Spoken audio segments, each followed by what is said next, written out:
Alors, lors de vos prochaines inspections, vous aurez à vérifier l'étirement d'une chaîne.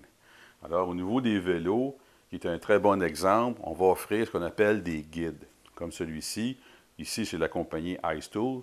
Et puis, la première vérification, c'est de s'assurer que votre guide soit compatible avec la chaîne. Dans ce cas ici, j'ai une chaîne KMC Z8.1. Donc, je me suis assuré qu'il soit compatible avec un vélo, par exemple Brompton, avec une chaîne PC10. Ce guide-là ne fonctionnerait pas. Alors, pour l'utilisation, c'est relativement assez simple. On l'insère. Si la pointe s'insère complètement à l'intérieur du maillon, ça signifie qu'il faudra changer la chaîne. Au niveau industriel, ces types de guides-là existent pour les différents pas, les différents fabricants aussi de chaînes.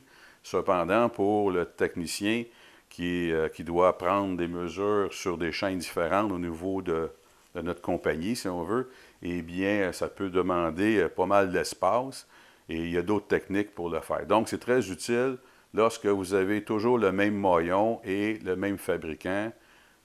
Ça devient une tâche répétitive. Le guide devient un outil très, très utile pour vérifier l'étirement d'une chaîne.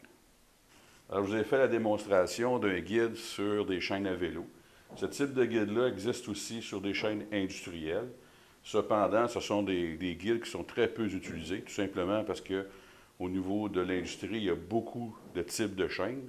Alors, il faudra avoir tous les types de guides. Alors, le technicien va privilégier l'utilisation d'un pied à coulisse. Alors, le pied à coulisse, il y a deux façons de l'utiliser. Vous pouvez y aller avec les mesures comparatives. Donc, vous prenez une chaîne neuve, votre pied à coulisse comme ceci, vous l'étirez, vous prenez votre mesure, donc appuyez sur un rouleau, appuyez sur l'autre, vous le verrouillez et vous indiquez la mesure sur un papier ou que vous allez pouvoir par la suite l'utiliser pour faire une inspection.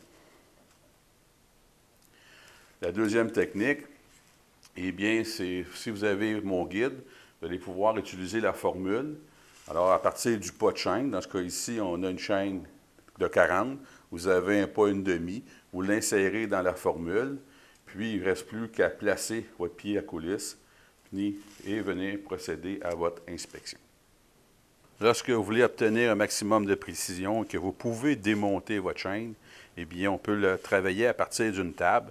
Alors, au niveau de l'installation, on prend le premier maillon, on l'enligne avec le début de notre table. On s'assure que la chaîne soit bien droite, donc qu'elle suit le rebord de votre table. On l'étire. Par la suite, on va venir vérifier le numéro du maillon.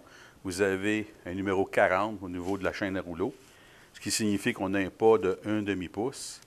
Vous avez 80 maillons sur cette chaîne-ci, ce qui veut dire 80 multiplié par 1 demi va me donner une longueur totale de 40 pouces.